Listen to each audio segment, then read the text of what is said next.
Bismillah. Assalamualaikum warahmatullahi wabarakatuh. Alhamdulillahi rabbil alamin. Wassalatu wassalamu ala rasulihil karim. Rabbi syrah li sadri wa yassir li amri wahlul 'uqdatam min lisani yafqahu qawli. Subhanaka la ilma lana illa ma 'allamtana innaka antas samiul alim wa tub 'alaina innaka antat tawwabur rahim.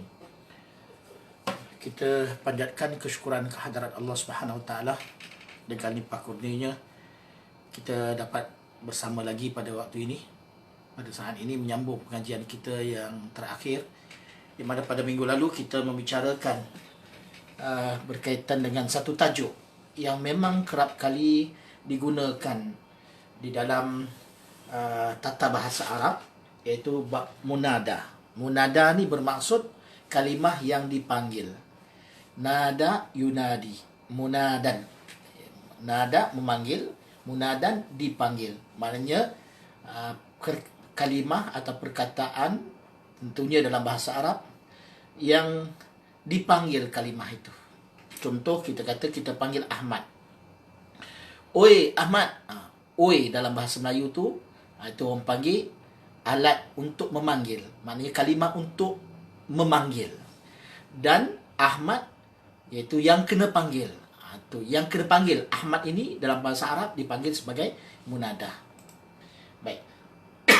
Kita sebelum kita masuk kepada yang terakhir, sebenarnya ada sikit saja lagi yang kita nak kena sambung. Cuma kita ambil dulu sedikitlah yang awal sebagai kata untuk kita mulakan balik pengajian kita ni, supaya kita ada sedikit selayang pandang tentang kuliah kita yang terakhir yang kita lakukan sebelum ni, insyaAllah. Baik. Babul munada, bab berkaitan dengan kalimah yang dipanggil atau kalimah yang diseru. Al-munada khamsatu anwa'in. Al-mufradul alam, wal nakiratul maqsudah, wal nakiratu ghairul maqsudah, wal mudhaf, wal syabihu bil mudhaf. Munada itu ada 5, iaitu al-mufradul alam. Mufrad alam. Ini satu istilah lah. Alam tu berarti nama. Al-mufrad dalam keadaan tunggal. Dimaksudkan dengan mufrad itu, nanti kita akan tengok dia bukan mudhaf, bukan syabih bil mudhaf. Itu maksudnya. Baik.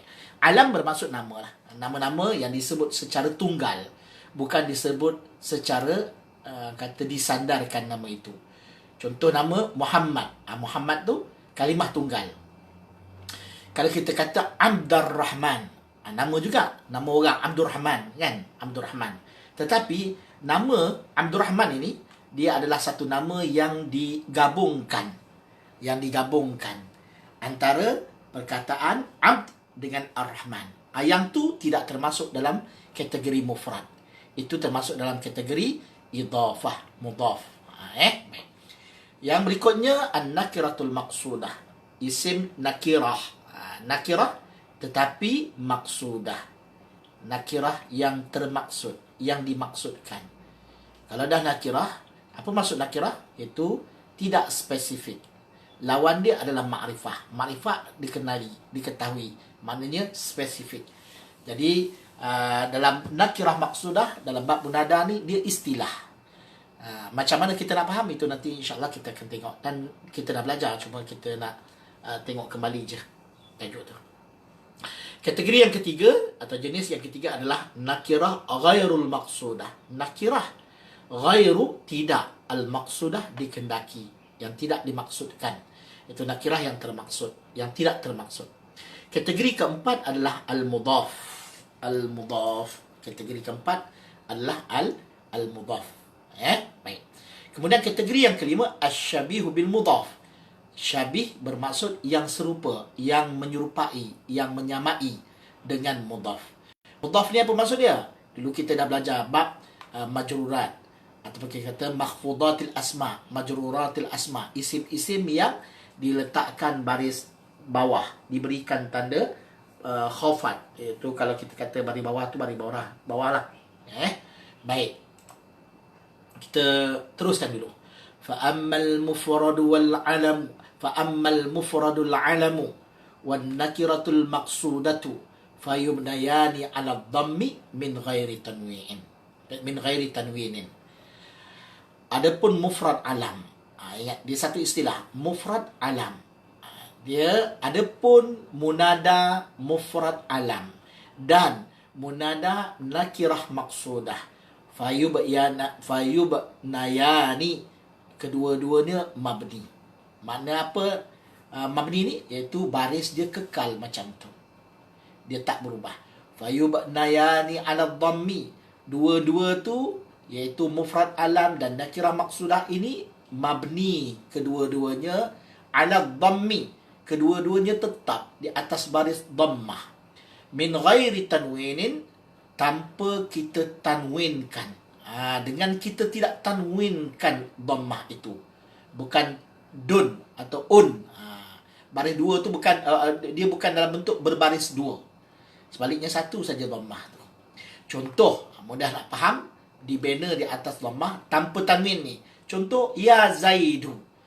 Zaidu ni sepatutnya kita baca Zaidun lah. Dia tak boleh baca Zaidun. Sebab apa Zaidun tak boleh baca Zaidun? Sebab dia kalimah Zaid ini adalah munada. Dan Zaid ini munada dalam bentuk mufrad alam. Mufrad, apa maksud mufrad?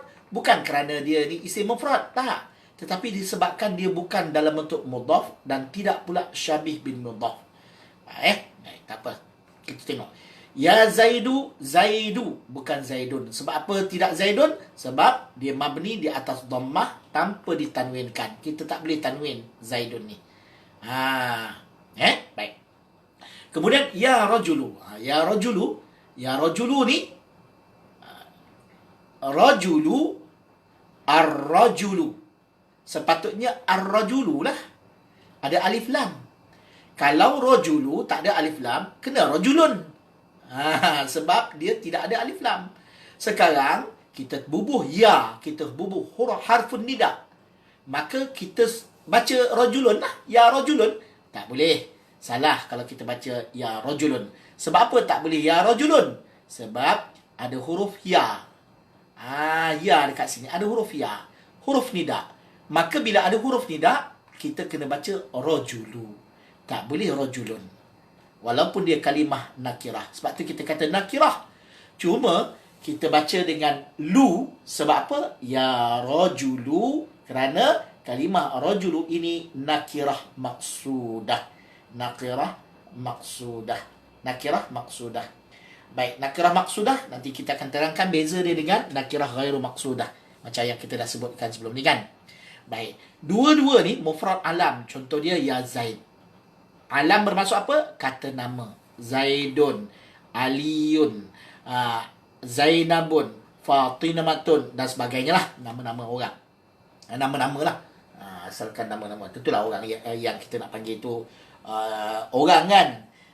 Jadi, kalau nama tu dalam bentuk tunggal, dalam bentuk seketul. Mufrad ni mungkin kita kata seketul lah. Boleh lah. Dalam bentuk seketul, maka nama tu kita kena letakkan tanda dhammah pada dia. Sebagai alamat bagi nasab dia.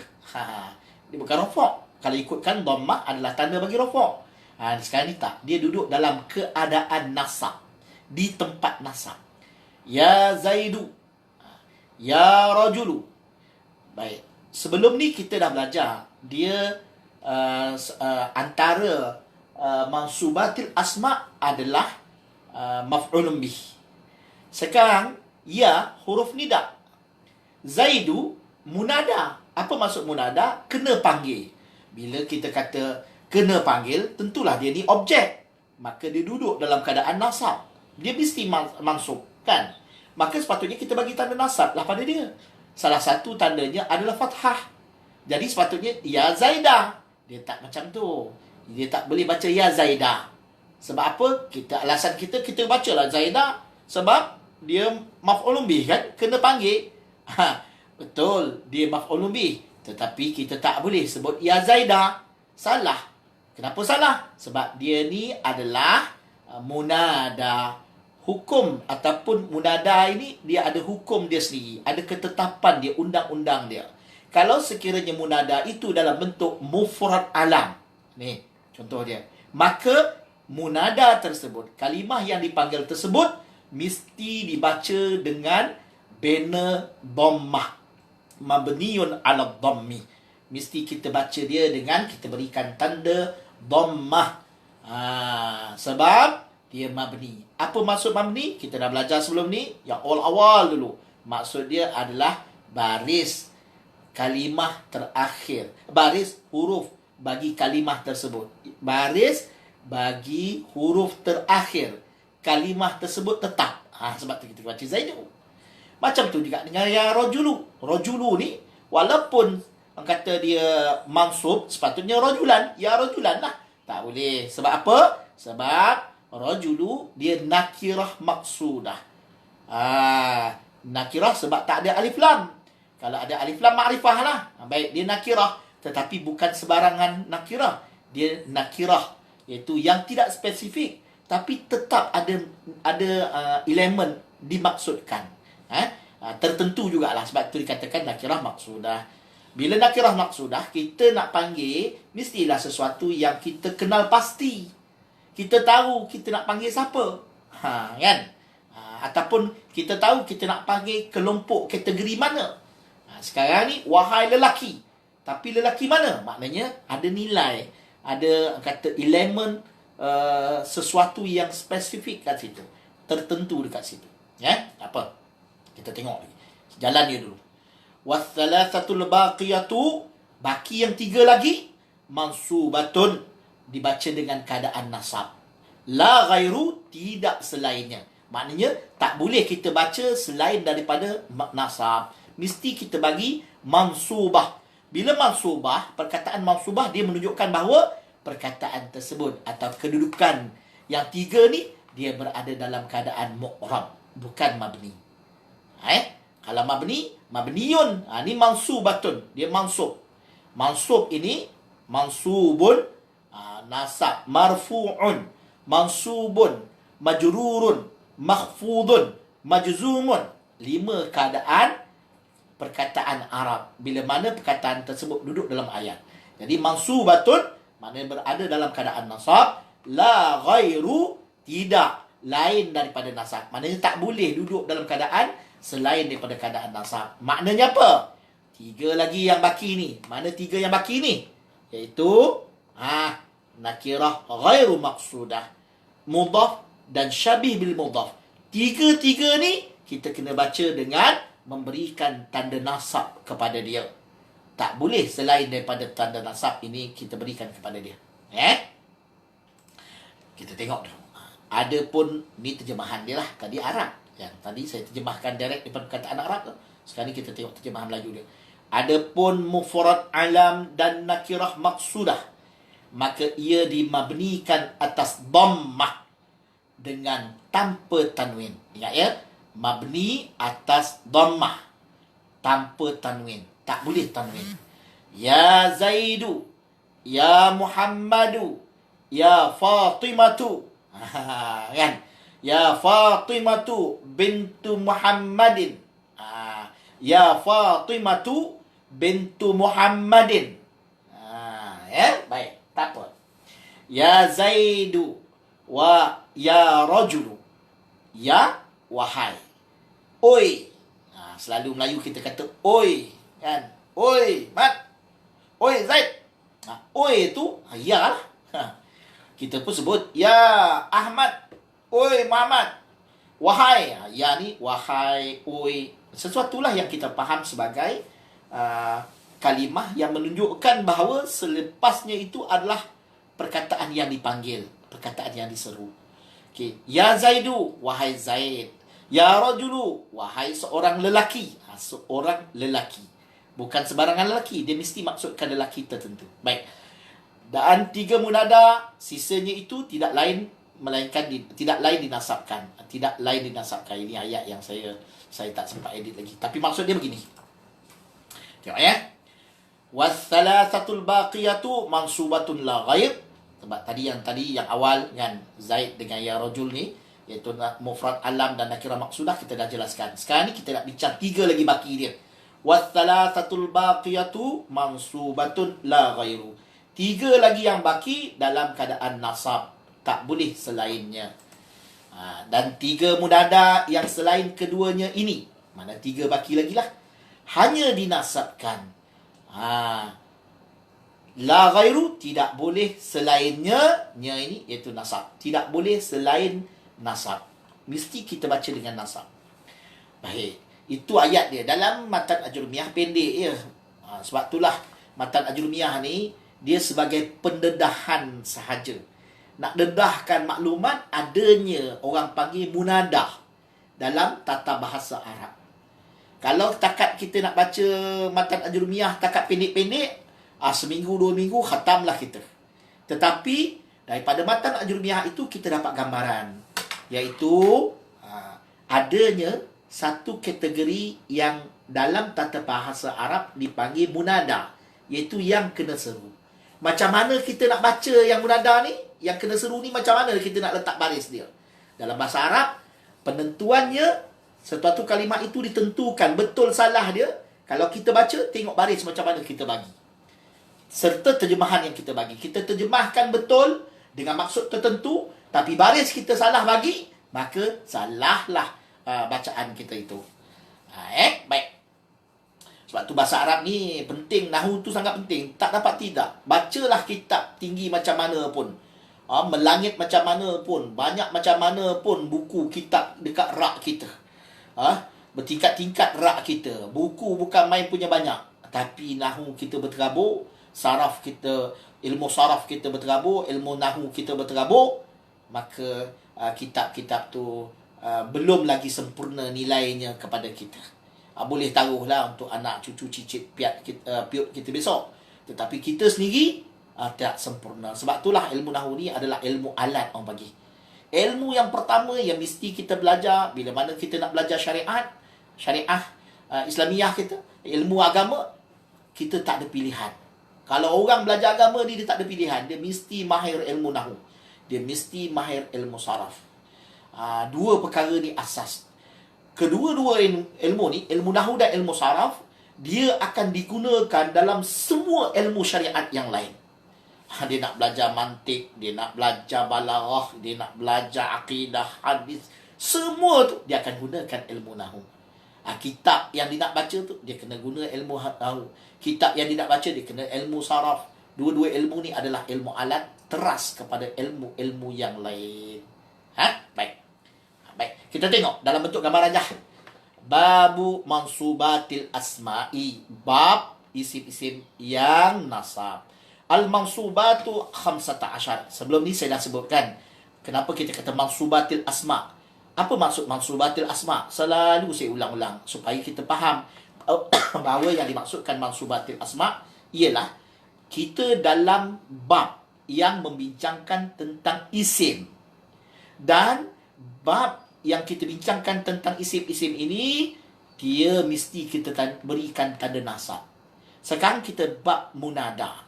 Bab munada. Munada ni kena isim. Maka isim tersebut dalam kategori munada ni, mesti kita kena beri tanda nasab pada dia. Saya ulang, mesti bagi tanda nasab pada dia. Lepas tu apa tanda nasab? Ini awal lagi dah kita bincangkan dulu. Kalau sempatkan kita ulang sikit insya-Allah. Baik, tanda. Ingat, munada termasuk dalam isim-isim yang mesti kita beri tanda nasab pada dia. Kalau tak boleh bagi tanda nasab secara jelas, secara zahir, mesti kita bagi, kita takdirkan, andaikan, beri andaian pada situ, ini adalah tanda untuk nasab. Ini duduk di tempat nasab, fi mahalli nasbin. Baik, seterusnya kita tengok.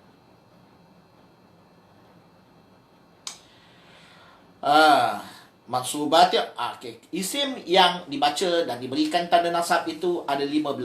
Apa dia? Maf'ulun bi, masdar, zaraf zaman. Ini orang panggil zaraf, apa dia kata? Al-maf'ulu fihi. Kita dah belajar. Zaraf zaman, zaraf makan. Maf'ulun bi juga kita dah belajar. Kemudian hal, tamyiz, mustasna, isim la, munada. Yang ni kita tengah belajar. Kemudian maf'ul min ajli, kita dah belajar dah. Ataupun orang sebut juga apa? Al-maf'ul min ajli, al-maf'ul li ajli, al-maf'ulu lahu. Juga orang panggil al-maf'ulu lahu. 3 sebutan untuk dia. Jadi jangan kelirulah. Ada orang sebut maf'ul lahu serupa dengan maf'ul li ajli, sama juga dengan maf'ul min ajli. Kemudian maf'ul ma'ah. Kemudian kita dah belajar juga khabar kana dengan geng dia, isim inna dengan geng dia, dan seterusnya. Kita juga dah belajar tentang tawabi'. Ya, baik. Termasuk dalam tawabi' ni apa dia? Perkataan yang mengikut perkataan sebelumnya. Na'at, itu sifat. Ataf, kita kaitkan. Taukid, kita kuatkan. Badal, kita gantikan. Ini semua istilah lah. Dan kita dah belajar. Kita belajar dulu tawabi' ni dalam bab marfu'atil asma'. Ini mansubatil asma'. Kita dah belajar dulu dalam bab marfu'atil asma'. Benda yang sama saja, cuma kita akan berikan perbezaan dia apa? Pada tanda dia. Baik. Kita tengok. Sekarang ni tajuk yang kita bincangkan adalah bab munada. Munada ni ada 5 pattern. 1, munada mufrad. Yang kedua, munada nakirah maqsudah. Ketiga, munada mudhaf. Keempat, munada syabih bil mudhaf. Dan kelimanya adalah nakirah munada dalam bentuk nakirah ghairu maqsudah. Munada mufrad kita dah belajar tadi. Nakirah maqsudah kita dah belajar tadi. Tinggal 3 saja lagi. Baik, kita tengok. Munada mufrad, hukum dia mabni. Mabni ni maknanya tetap. Nakirah maqsudah juga mabni. Baris untuk munada mufrad dan baris untuk munada nakirah maqsudah, barisnya tetap. Apa dia? Dia kena mabni itu tetap. Maknanya dia kena dibaca dengan dhammah di hujung dia tu. Sebagai tanda kepada keadaan di tempat nasabnya. Contoh dia, ya Khalidu aqbil. Wahai Khalid, datang sini. Meh sini. Ya Khalidu. Kita tak boleh baca ya Khalidun. Salah. Sebab dia mabni di atas dhammah. Min ghairi tanwinin. Tanpa kita tanwinkan dhammah itu. Baik. Kemudian kita tak boleh baca ya Khalida. Atas dasar alasan kita ya Khalida. Khalida tu kan maf'ul, kena panggil. Kita tak bagilah tanda nasab pada dia, iaitu fathah. Tak boleh. Sebab munada mufrad, dia mabni di atas dhammah. Kita kena baca dengan ya Khalidu. Tak boleh ya Khalidi. Jauh panggang dari api lah. Tak ada kaitan. Baik. Kemudian ya rajulu khudh biyadi. Wahai lelaki, pegang tangan aku. Tak apa. Nanti kita sentuh tentang beza nakirah maqsudah dengan nakirah ghairu maqsudah. Kategori yang ketiga yang kita nak bincangkan adalah nakirah ghairu maqsudah. Nakirah tidak dimaksudkan. Kalau yang dah kita tengok mabni itu nakirah yang dimaksudkan. Baik, dua-dua ni macam mana beza dia? Beza dia mudah je. Nakirah tetap nakirah. Ini maqsudah, ini ghairu maqsudah. Baik, antara kedua ini kita bezakan macam mana kita nak faham. Contoh dia mudah je. Kita sekarang ni bab apa? Bab munada. Kita bab memanggil orang. Orang yang kita kena panggil tu, orang yang dipanggil oleh kita tu. Contohlah kita panggil kan. Orang yang dipanggil oleh kita itu sama ada untuk ini perbincangan dua ni perbincangan bab nakirah ni. Kita nak panggil tidak spesifik. Kita tak tentukan siapa yang kita nak panggil tu. Contoh dia, seorang tu dia lemas. Saya selalu bagi contoh ni sebab dulu saya belajar pun itu juga tajuk contoh dia bagi sebab senang faham. Satu lagi contoh selalu orang bagi orang buta. Orang buta kan. Orang lemas, contoh dia lemas. Ada orang tu dia lemas. Bila dia lemas, dia pun perlukan bantuan. Dia pun kata, khudh biyadi. Khudh biyadi ni pegang tangan aku. Maknanya tolong aku. Selamatkan aku. Ya rajulu. Ya wahai. Rajulu, kalau kita kata terjemah rajulu ni seorang lelaki. Dia tak semestinya seorang lelaki. Selama-lamanya kita terjemahkan rajulu tu dengan lelaki, tak boleh juga. Wahai seseorang lah, kita terjemahkan dengan seseorang. Wahai seseorang, selamatkan aku. Ya rajulu khudh biyadi. Ya rajulu. Kalau kita kata, kalau orang tu dia kata ya rajulu, maksud dia apa? Wahai seseorang, selamatkan aku. Kata orang yang lemah. Dia maksudkan siapa? Kalau katalah saya nak bagi contoh kita tak seronok pula. Tak sedap. Katalah Ali. Ali ni dia lemas. Dia pun kata, Ya rajulu khudh biyadi. Wahai seseorang, selamatkan aku. Tengah dia lemas tu. Siapakah yang dimaksudkan oleh Ali dengan perkataan, Wahai seseorang, tolong aku, selamatkan aku? Adakah dia maksudkan semua orang? Jika dia maksudkan semua orang, dia tak boleh baca. Baris kita tak boleh bagi ya rajulu. Kita kena baca ya rajulan. Sebab dia maksudkan ikut dan siapa-siapa pun. Laki ke, perempuan ke, budak kecil ke, budak yang dewasa ke, orang tua ke, yang pandai berenang ke, tak pandai berenang ke. Kalau disebut oleh Ali, ya rajulan, semua orang yang kategori orang yang dengar seruan dia, termasuk dalam yang diseru oleh Ali itu. Sebab nakirah ghairu maksudah. Wahai seseorang yang dia tak maksudkan, ikutlah, ikut dan siapa saja pun. Sama ada orang tu lelaki ke, perempuan ke, kecil, besar, tua, muda, pandai berenang, tak pandai berenang, tak kisah. Sekarang ni Ali terdesak. Tolong je, ikut dan. Kalau orang tu tak pandai berenang, bila dia tolong Ali, dia pun hanyut sekali. Lemah macam dia juga. Lantak lah, kan? Tapi kalau Ali kata apa? Ya rajulu khudh. Maknanya Ali kata, wahai seseorang, tolong selamatkan aku. Mesti kita tahu dah. Yang dimaksudkan, yang dipanggil oleh Ali, wahai seseorang, maksud dia seseorang yang mampu berenang, yang boleh selamatkan dia. Bukannya orang yang ikut dan saja, asalkan dengar, terus tolong dia. Tak. Sebab apa? Sebab membahayakan orang tu, dan boleh juga sekali dengan Nali pun tenggelam juga. Nali pun tenggelam, dia pun tenggelam juga. Dua-dua KO. Kan? Tak begitu maksud dia. Jadi, inilah peranan nahu. Nampak tak nahu? Kalau Ali maksudkan yang dia minta tolong tu, orang kata keadaan dia tertentu, umum ikut siapa, tapi ikut siapa maksud dia adalah orang yang pandai berenang. Nampak tak punya peranan kat situ. Tapi kalau Ali pada tahap yang memang dia perlukan bantuan, ikutlah daripada sesiapa pun, dah cukup terdesak. Orang tu pandai berenang ke, paling tidak kalau dia tak pandai berenang, datang dekat Ali, Ali boleh tekan kepala dia, Ali naik ke atas, orang tu ke bawah, dia peduli apa? Jadi, macam mana peranan nahu? Nampak beza dia? Maksudah dengan ghairu maksudah sahaja. Ayat sama, ya rajulu khudh biyadi. Bentuk sama, ya rajulu, ya, khudh biyadi. Cuma, di sini rajulan, di sini rajulu. Kalau rajulan, siapa-siapa saja. Tapi kalau rajulu, bermaksud, dia ada nilai tambah dia, mesti ada nilai tertentu, spesifik. Baik. Saya minta take file sekejap. Rehat 5 minit sekejap sekejap.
Baik, kita sambung lagi.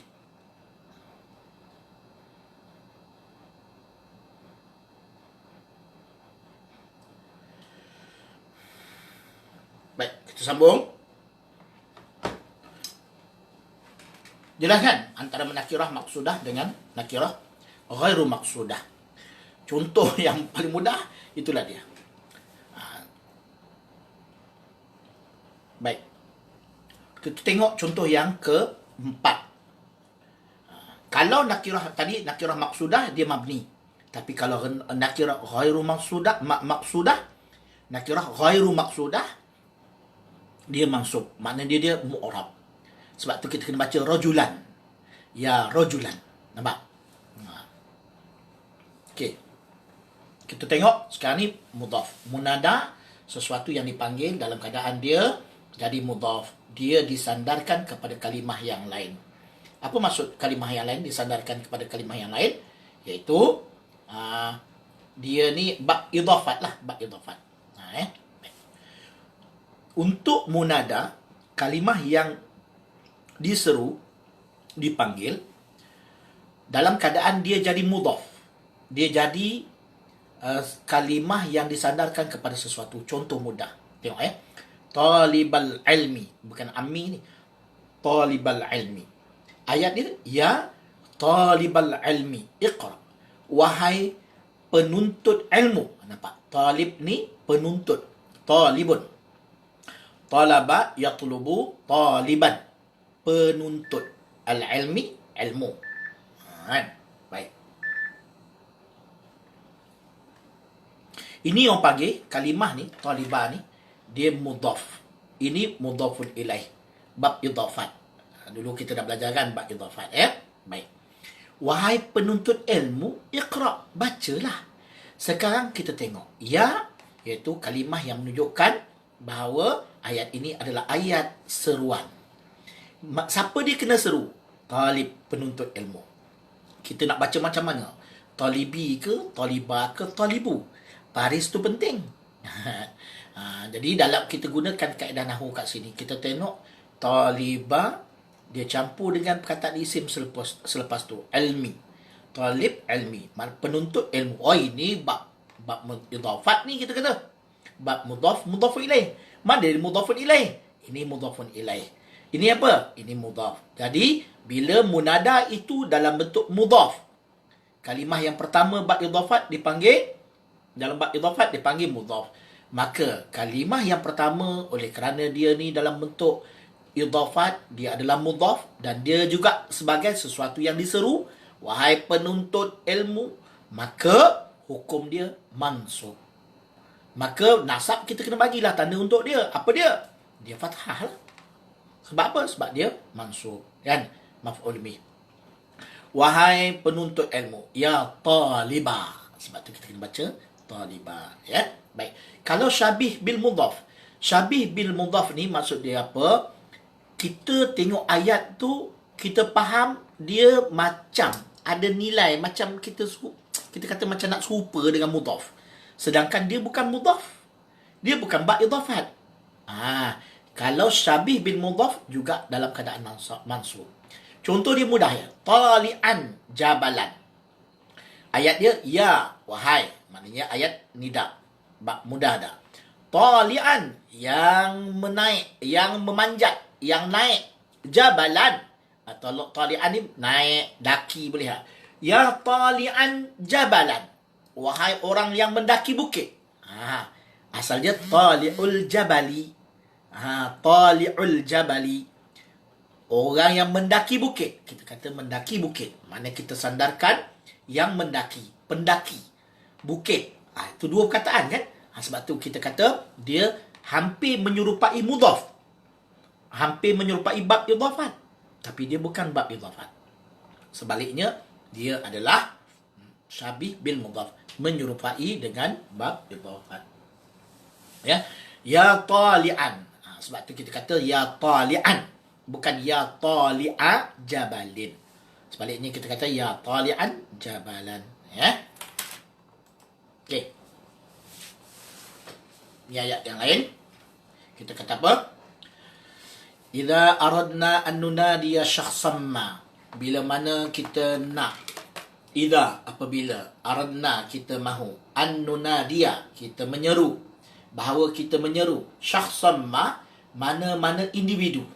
Nadainahu, kita panggil dia bidzikri ismihi, dengan kita sebut nama dia, au sifatihi, atau sifat orang tu.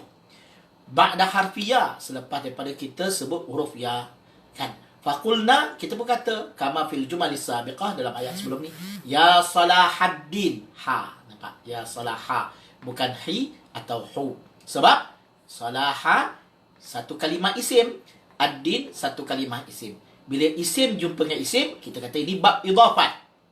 Bila ada huruf ya, maknanya ayat ini adalah ayat nida, bab munada.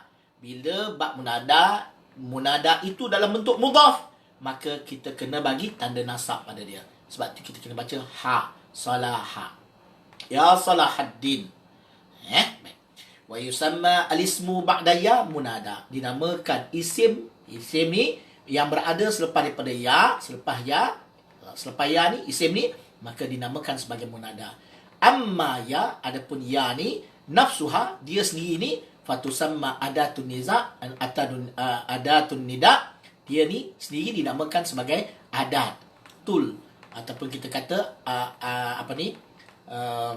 bahan panggilan, kalimah panggilan. Wa yusamma hadal uslub, bentuk yang macam ni dinamakan sebagai bentuk nida, uslubun nida. Uslub pendekatan seruan. Baik. Kaedah dia, al-munada ismun. Satu perkara yang sangat penting, munada ni dia kena isim, bukan fi'il. Yaqa'u ba'da harfin min ahrufin nida, yang duduk selepas satu huruf daripada huruf nida. Ingat, isim yang duduk selepas huruf nida dinamakan sebagai munada. Lepas tu huruf nida. Ini juga kita dah bincang minggu lepas. Huruf nida ni ya. Setiap bentuk munada, kullu anwa' ya ni, kita gunakan untuk semua munada. Semua yang kena panggil ni, kita boleh guna huruf ya. Sama ada dekat ke, jauh ke, ataupun jarak sederhana. Contoh, ya Ali. Ya Ali. Ali ni munada. Bila kita guna ya, kita tahu dah. Ya ni menunjukkan Ali ni boleh jadi Ali itu, yang kita panggil Ali ni, duduk depan kita. Wahai Ali. Ataupun duduk dalam jarak yang sederhana, ataupun jauh, kita boleh panggil ya. Tetapi huruf nida, ataupun maknanya perkataan yang menunjukkan dia ayat itu adalah ayat nida, ayat seruan, antaranya hamzah, antaranya ai.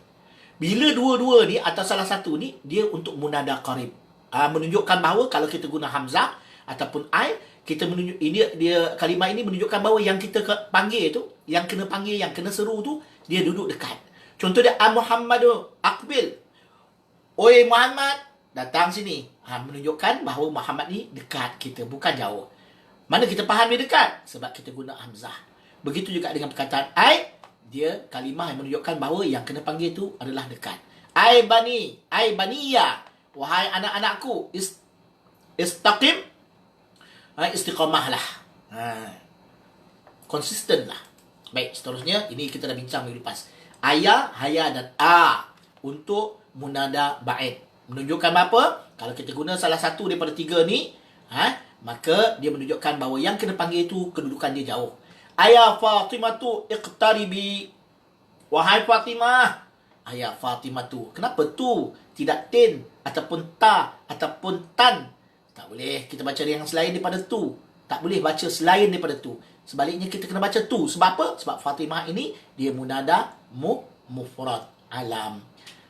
Jadi ayah Fatimah tu iqtaribi. Jadi ayah, haya dan a untuk munada ba'in. Contoh dia haya pula. Tadi ayah kan? Ni haya. Haya karimu. Wahai Karim, la tatahawanu fi muraja'ati durusika. Wahai Karim, la tatahawan. La tatahawan. Wahai Karim, jangan kamu abaikan. Jangan kamu ambil remeh. Anggap remeh dalam untuk murajaah pelajaran kamu. Abashiru ihfaz dinaka fi ghurbatika. Wahai Bashir, jagalah agama engkau sewaktu engkau ghurbah, engkau bersendirian. Sewaktu engkau berada di dalam keadaan yang terpencil daripada orang lain, ataupun kita kata dalam keadaan kamu berada asing daripada sanak saudara. Ini bentuk-bentuk munada. Pattern munada. Dia ada munada mabni dan munada mu'rab. Satu bentuk penjelasan selain daripada sebenarnya apa yang kita bincang tadi, itulah dia. Yang dua, munada mufrad alam dengan nakirah maqsudah, dia mabni. Kalau mudhaf, syabih bin mudhaf dengan nakirah ghairu maqsudah, dia adalah mu'rab. Ya? Okey. Sama je. Di hukum. Ni sekarang ni kita masuk. Baru-baru ni kita tak sempat. Kita berhenti setakat ni. Sekarang kita nak bincang tentang hukum yang berkaitan dengan munada. Pertama sekali adalah lafzul jalalah Allah la yunada illa biharfi nida ya. Lafaz jalalah, lafaz Allah tidak akan dipanggil, tidak akan diseru melainkan biharfi nida ya. Melainkan dengan huruf nida ya sahaja. Kita tak boleh kata a, kita tak boleh kata haya, kita tak boleh kata Allah, tak boleh. Sebaliknya, untuk lafaz jalalah, lafaz Allah, lafaz Allah, lafaz yang mulia ini, iaitu lafaz Allah, kita boleh panggil, kita boleh seru dengan hanya menggunakan huruf ya sahaja. Tak boleh selainnya. Itu yang pertama. Ini beberapa hukum yang berkaitan dengan nida ni. Yang kedua, tusta'malu ayyu wa ayyatu fin nida kathiran. Ayu dan ayyatu kerap kali, banyak sekali digunakan untuk panggilan. Fayajibu ifraduha, kita mesti sebut ayu dan ayyatu ni mufrad. Wa ilhaquha, dan kita hubungkan, bubuhkan, kaitkan, sambungkan ha at-tanbih, ha untuk menarik perhatian, dia panggil ha tanbih, dengan ayu ataupun ayyatu. Wa wasfuha, bentuk dia bismin mu'arrafin bi'al. Contoh, isim yang diberikan makrifah dengan alif lam. Contoh, ya, nampak tak ya? Kita tajuk dia apa sekarang ni? Ayu dengan ayyatu. Ayu dan ayyatu digunakan banyak dalam ayat seruan. Ni contoh dia, ayu. Ni ayu. Ya ayyuhallazina amanu. Nampak? Ayyuha. Dalam Quran cukup banyak. Ya ayyuhan nabiyyu.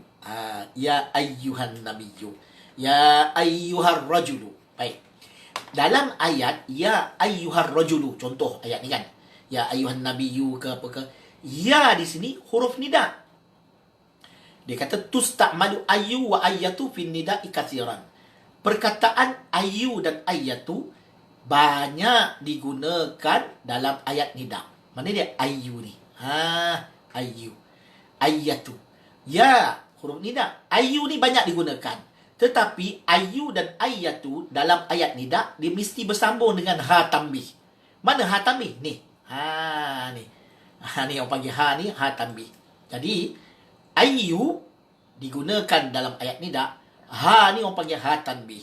Jadi ar-rajulu ini munada. Nampak tak? Ini munada. Baik. Yang itu dalam bentuk kata digunakan untuk untuk isim yang munada tu, isim yang ada alif lam. Isim yang ada alif lam. Nampak tak sini?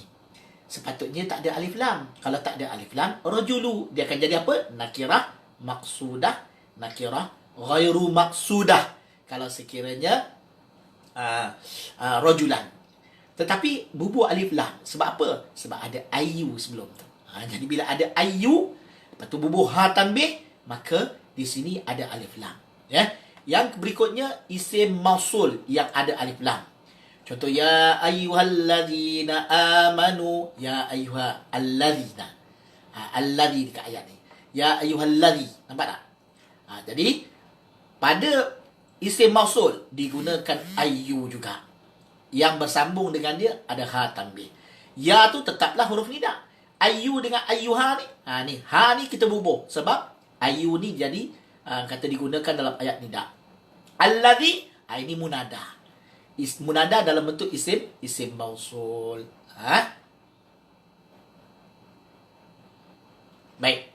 Sebenarnya isim mausul tu dhi ni, tapi bubuh alif lam. Sebab tu jadi alladhi. Baik, seterusnya isim isyarat. Mislu, contoh dia, ya, ha. Nampak kan? Ya, ha tambih. Dhihi. Dhihi ni, nampak? Dhihi. Ya, hadhi. Bismil isyarati. Ya, hadhi al-fatatu. Ini munada. Wahai, ini. Al-fatatu, apa ni? Pemuda-pemuda. Okey. Apabila hukum antara hukum munada juga, idza udhifal munada ila ya'il mutakallim. Bila mana munada, kalimah yang diseru itu udhifa, disandarkan kepada ya mutakallim. Ya dhamir mutakallim. Dhamir ganti nama kepada orang yang berbicara. Jaza hasful ya wal istighna wa anha bil kasrah. Boleh, jaza ni boleh, harus. Boleh, diperbolehkan buang ya, dan tak perlu, dan kita gantikan ya itu ya mutakallim. Ya mutakallim ini kita buang dan kita gantikan dengan baris bawah. Contoh, ya Rabbi. Sepatutnya ya Rabbi ada ya kat sini. Sebab ya tu menunjukkan kita, wahai Tuhanku, ya Rabbi. Ya ni, ada ya kat sini yang bertitik. Tapi kita boleh buang ya titik ni. Dan kita kekalkan.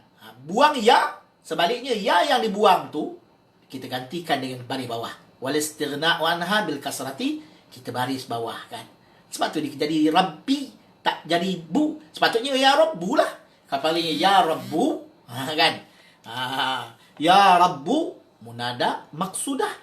Nakirah maksudah. Bila kita kata ya Rabbi, kenapa bi pula? Baris bawah bi, dia ganti kepada ya mutakallim yang dibuang. Nampak? Jadi, ringkasnya, apabila idza udhifa al-munada ila ya'il mutakallim. Bila mana munada itu disandarkan kepada ya mutakallim, boleh buang ya mutakallim itu. Dan kita tak payah lagi, kita tak perlu lagi kepada ya mutakallim. Sebaliknya, kita gantikan ya itu dengan baris bawah. Untuk munada ya Rabbi. Baik. Serupa dengan ya Ammi. Ya Ammi, kan? Sebenarnya ada ya dekat sini, ya Ammi. Jadi buang ya ni. Maka dia kita kekalkan dengan baris bawah. Ya Khali. Wahai pak saudaraku. Sepatutnya ada ya Khali, ada ya kat sini. Baik. Kaedah yang ketiga. Beberapa peringatan yang ketiga yang berkait dengan bab munada juga. Idza kana al-munada huwa abun, ummun. Bila mana yang diseru itu, kalimah yang menjadi seruan itu, yang diseru itu adalah abun, kalimah abun ataupun ummun. Jaza fihi ayyuqala ya abati, ya ammati. Nampak? Ummun, ummati, ammati. Sepatutnya ummi, ummati. Ya ummati.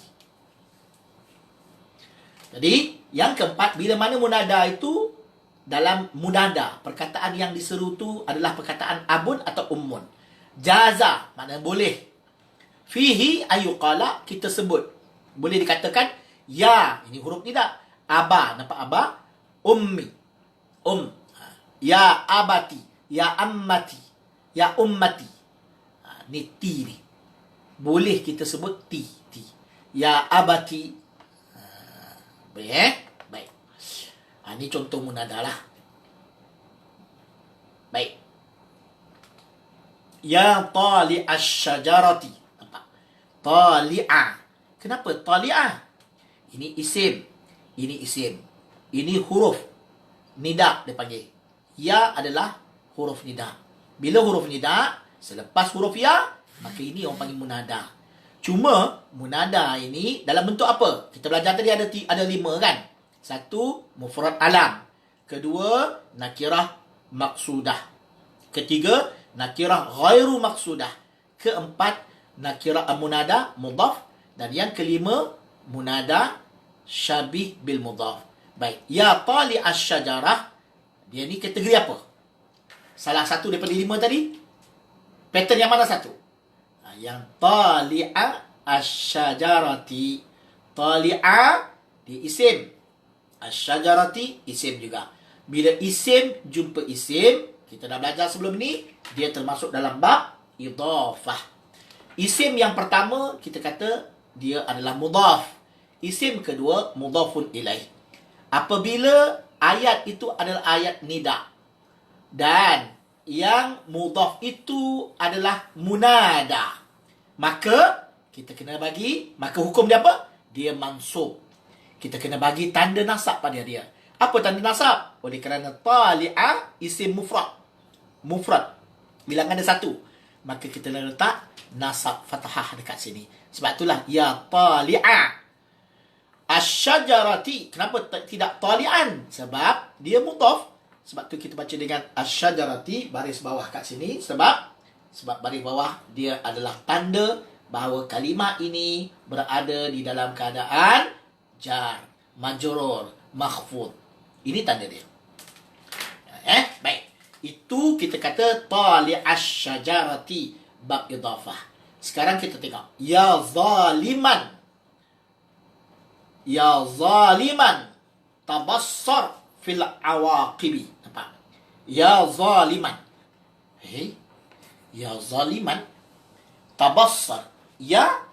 Oi. Wahai. Zaliman. Orang yang melakukan kezaliman. Tabassar. Sedari. Nampak. Kalau kita kata, bagi nampaklah. Atau kita kata sedarlah. Sedar. Basura. Nampak. Tabassara. Tabassara. Bayangkan. Nampakkan pada diri kamu. Bayangkan pada diri kamu. Tabassar fil awaqibi. Sedarilah tentang sedarilah berkaitan tentang kesudahan bagi kamu nanti, akibat kamu, maknanya hukuman untuk kamu nanti. Baik. Ayat dia ya huruf nida. Zaliman maknanya kita kata apa? Dia huruf nida, maknanya bila kita jumpa huruf nida kita kena carilah munada. Kena carilah perkataan yang menjadi seruan. Yang diseru tu mana? Ini zaliman. Baik, ini adalah perkataan yang diseru. Zaliman. Baik, bila dia adalah perkataan yang diseru, zaliman, maka macam mana cara kita nak baca? Kalau tak ada baris pun, apa ayat yang betul ataupun baris yang betul? Baris yang betul adalah tetap zaliman. Sebab apa ya zaliman? Sebab dia ni zaliman, dia nakirah. Nakirah apa? Nakirah dalam bab munada dia ada dua. Satu nakirah maqsudah, satu lagi nakirah ghairu maqsudah. Ini dalam kategori nakirah ghairu maqsudah. Mana kita tahu? Sebab dia man. Man berarti tanda nasab kita bagi pada dia. Apabila tanda nasab, maka bila tanda nasab, ini zaliman, betul. Bila kita berikan tanda nasab, nakirah ghairu maqsudah, ya zaliman. Baik.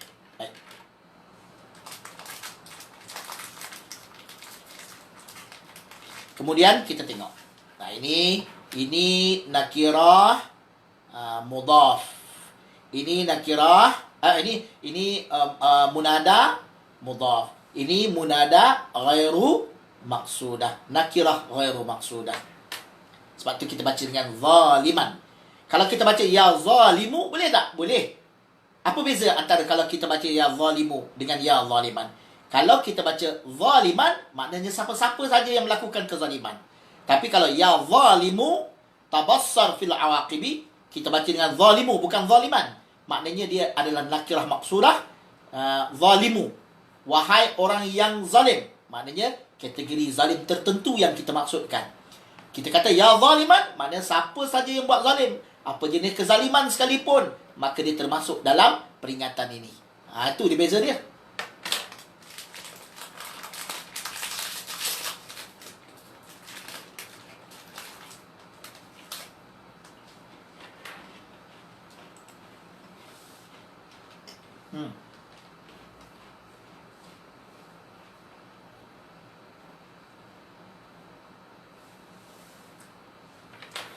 Ini nama tempat. Ya musafiran, ya musafiru. Dua-dua boleh kita baca. Tapi kalau kita letak baris alif kan ini, kita baca musafiran lah. Baik, cuba tengok. Ya, huruf nida. Musafiran. Betul. Musafiru, tak ada alif pun betul. Beza dia kat mana? Beza dia adalah apa niat kita. Kalau kita kata, maksud dia apa? Ya musafiran ila sayd. Okey, ini saya tak pastilah makna dia apa, tapi rasa oleh kerana ila, ini maknanya isim lah. Makna dia saya tak tengok kamus. Mungkin satu nama tempat lah, sayyi ke sayya, sayyi lah, ila kan. Baik, beza dia kat sini ya. Kalau kita kata ya musafiran, betul. Ya musafiru, betul. Dia tergantung kepada, betul atau salah itu tergantung kepada niat kita. Orang yang panggil itu. Kalau dia niat sebagai musafir, wahai orang yang musafir ke Said. Musafiran, orang yang bermusafir. Ila ke Sayi, mungkin satu tempat lah nama. Wahai orang yang bermusafir. Kalau kita kata ya Musa, kalau bahasa Melayu tak nampak. Bahasa Arab ni memang nampak. Sebab rahsia ataupun kelebihan bahasa Arab, dia ditentukan oleh baris. Kalau kita kata ya musafiru, wahai orang yang bermusafir, maksud dia kita panggil orang musafir tetapi nilai tambahnya musafir, orang musafir itu yang kategori tertentu. Contoh, mungkin kita maksudkan orang yang bermusafir dengan menaiki kenderaan, kapal terbang umpamanya. Dia musafir juga. Ya musafiru, maknanya kita khususkan orang yang musafir tapi naik kenderaan tertentu, atau musafir pada waktu tertentu. Kalau kita kata ya musafiran, dia general, umum. Siapa saja yang musafir, apa keadaan dia musafir, dengan apa saja pun dia musafir, kenderaan dia tak jadi masalah, asalkan orang tu musafir saja. Ini kita dapat tentukan, iaitu kita kata apa? Ini nakirah ghairu maqsudah. Kalau musafiru, dia jadi nakirah maqsudah. Itu beza dia. Baik, contoh yang mudah. Ya rijalu atqinu a'malakum. Wahai lelaki-lelaki. Rijal ni selalu kita terjemahkan lelaki. Kita tak semestinya terjemahkan dengan lelaki. Wahai sesiapa pun. Rijalu. Baik. Wahai manusia boleh juga. Sama ada lelaki atau perempuan. Sebab tu dalam hadis banyak kita jumpa kan perkataan rijal ataupun ma min rajulin umpamanya. Tak semestinya kita terjemahkan lelaki je. Baik, tengok dalam ayat lah. Ya huruf nida. Maknanya ayat ni bila jumpa ya, maknanya struktur ayat ni ayat nida. Maka kita kena letakkan baris. Ya. Ni nak baca macam mana ni kalau tak berbuhilu? Rijali, rijala, rijalu. Rijalin, rijalun, rijalan. Kalau ada alif lah. Kalau tak ada alif, tak nampak lah kan. Baik, sekarang ni nak baca macam mana? Baik, kita baca dengan ya rijalu. Nampak? Ni musafiran. Sepatutnya rijalan. Boleh. Kita baca ya rijalan pun boleh. Ya rijalu pun boleh. Kalau, apa beza dia? Beza dia, kalau kita baca ya rijalu, wahai orang-orang. Wahai orang-orang, wahai manusia. Kita kata. Wahai manusia, atqinu a'malakum. Atqinu makna rapikan. A'malakum, kerja kamu. Itqan ni buat kemah. Buat bagi kemah, buat bagi sempurna kerja-kerja kamu. Sempurnakanlah sebaiknya amalan-amalan kamu. Perkukuhkan, perteguhkan, perkemaskan amalan kamu. Wahai manusia kita katakan. Atqinu. Ni ayat ni tak jadi masalah. Kita nak bincang ni kalimah munada ni. Nak baca macam mana? Rijalu ke, rijala ke, rijalin. Rijala, rijali semua dah tolak dah.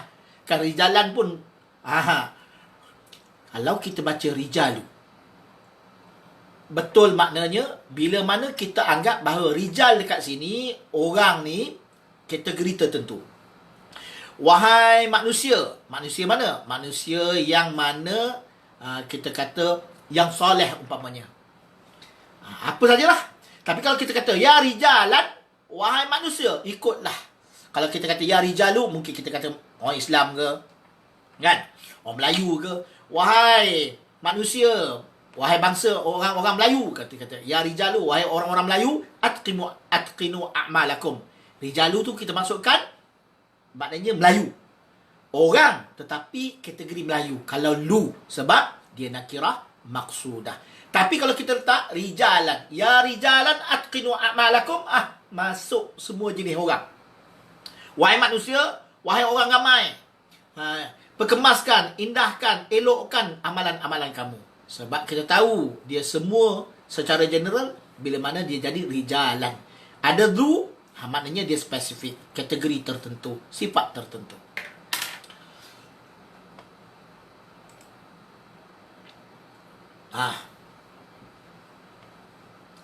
Banyaklah contoh ni. Tak apalah. I'rabul munada wa halatihi, i'rab munada dan keadaan-keadaannya. Contoh kita kata ya Muhammadu. Ya harfun nida. Ini kita nak analisis perkataan tu, kita nak kaji satu-satu. Ya huruf nida. Muhammadu munadan mabniyun ala dhammi. Munada yang dibina di atas dhammah. Fi mahalli nasbin. Ni nampak, fi mahalli nasbin. Dia mabni di atas dhammah, di tempat nasab. Tempat ni tempat nasab. Secara logik sebab apa? Sebab apa tempat nasab? Sebab dia maf'ul kan? Ya ni huruf nida. Muhammad ni munada. Munada ni bermaksud kena seru. Bila kena seru dia maf'ul. Tapi munada ni orang tak sebutlah maf'ul. Walaupun hakikatnya adalah dia maf'ul sebab dia kena seru. Dia kena panggil. Sesuatu yang kena ataupun berlaku perbuatan ke atasnya, maka orang panggil maf'ul bih. Bila maf'ul bih sepatutnya ya Muhammadan lah. Dia tak boleh baca Muhammadan. Dia kena baca Muhammadu. Sebab apa? Sebab ini mufrad alam. Mufrad sebab dia tunggal. Muhammad al-Bait. Muhammad. Bukan macam Abdul Rahman. Kan? Abdul Majid. Itu nama. Gabungan dua perkataan. Ini nama. Tapi satu perkataan saja. Bila mufrad, kemudian nama orang, ya Muhammadu, dia kena mabniyun ala dhammi. Di tempat nasab. Baik.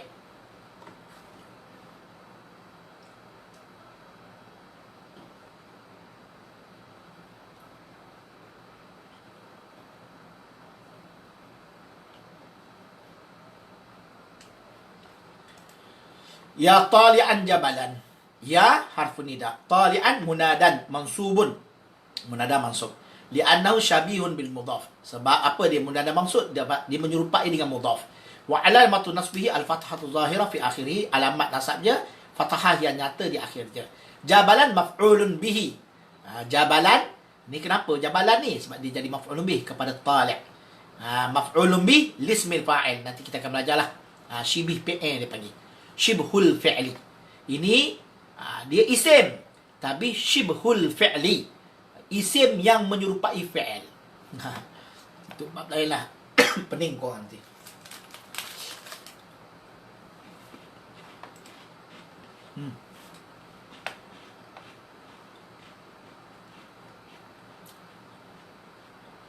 Ya rajulan. Ya rajulan. Nampak? Ya rajulani.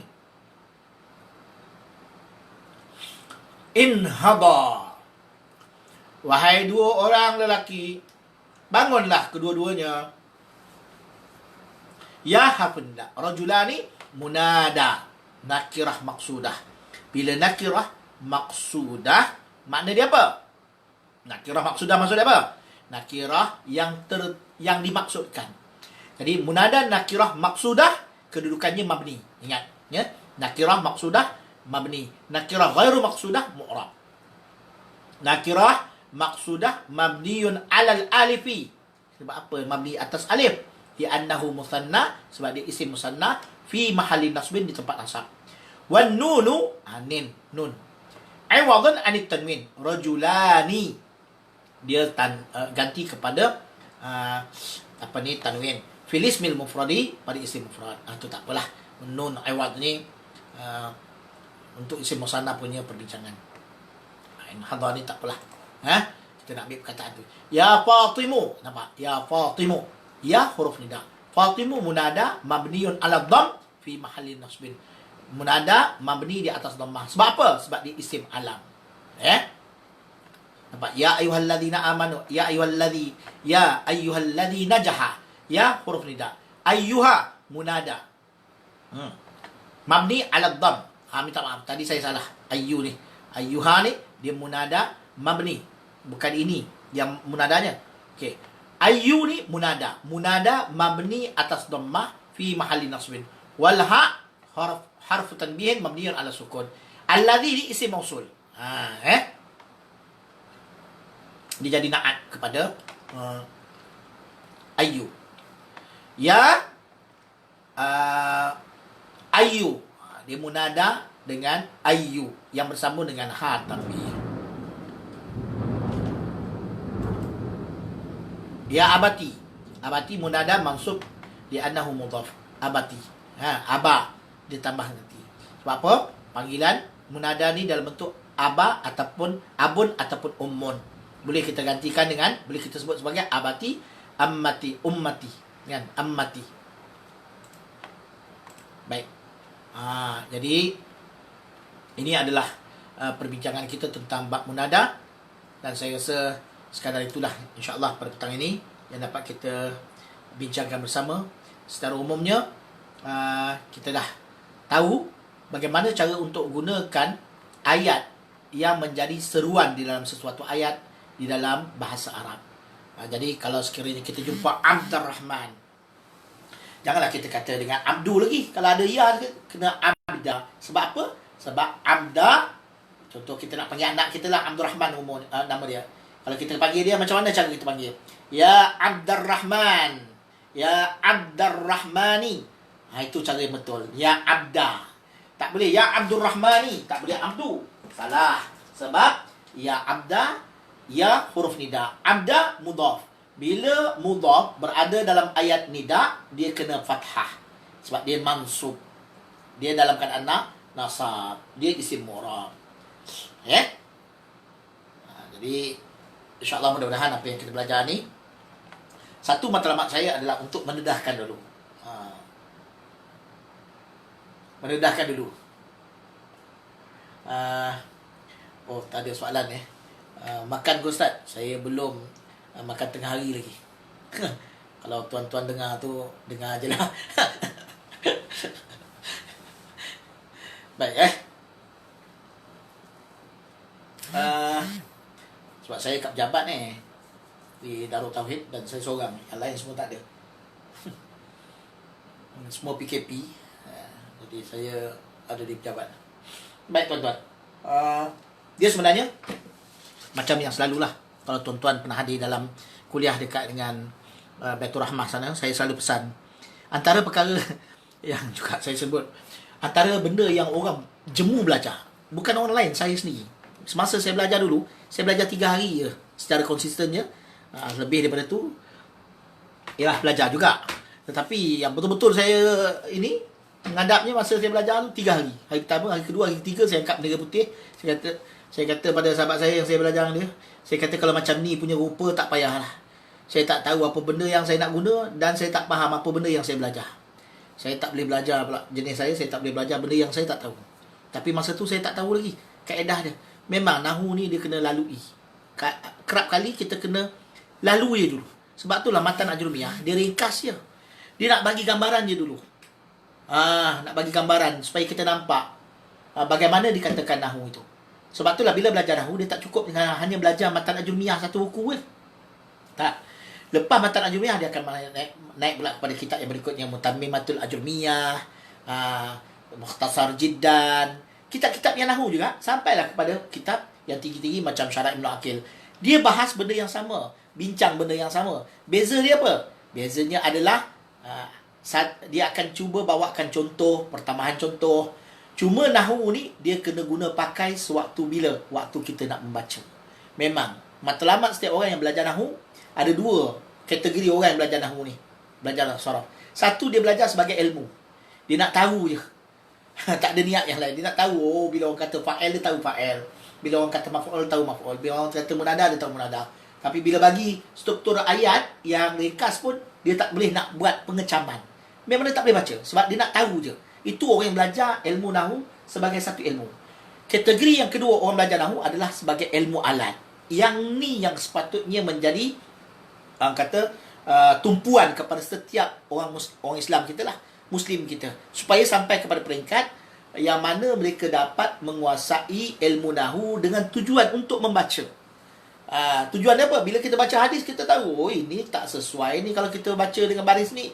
Kita baca Quran umpamanya, kita tak menghafal, tetapi bila orang baca Quran, kita kata tak kena ni.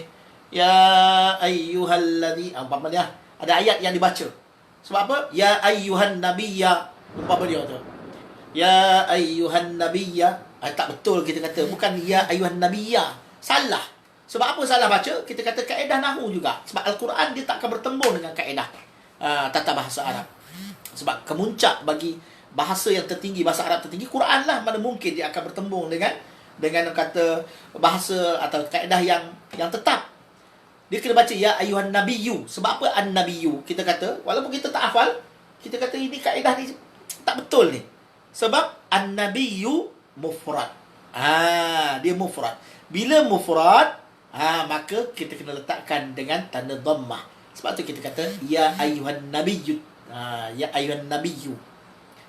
Itu guna dia. Kalau orang baca salah, kita akan dapat tahu. Jadi lebih-lebih lagi lah asatizah ataupun kita yang belajar agama, kita yang tampil dalam masyarakat sebagai golongan orang yang dianggap sebagai asatizah. Jadi lebih-lebih lagi lah kita kena kata terdiri dalam kelompok golongan orang yang memahami dan menguasai ilmu nahwu ni. Sebab penting, memang penting. Menentukan salah betul bacaan kita, kefahaman kita terhadap sesuatu teks syariat. Jadi saya sekadar itu dulu, insya-Allah kita bersama, dan kita akan sambung lagi nanti insya-Allah dalam kesempatan yang lain selepas daripada raya nanti. Saya fikir petang ni sempat juga saya sentuh-sentuh yang lain, tapi duduk sorang-sorang ni rasa macam nak kena sambung lepas raya lah insya-Allah. Sekian dahulu. Aqulu qali hadza wa astaghfirullah li wa lakum wa lisairil muslimina wal muslimat. Wassalamualaikum warahmatullahi wabarakatuh.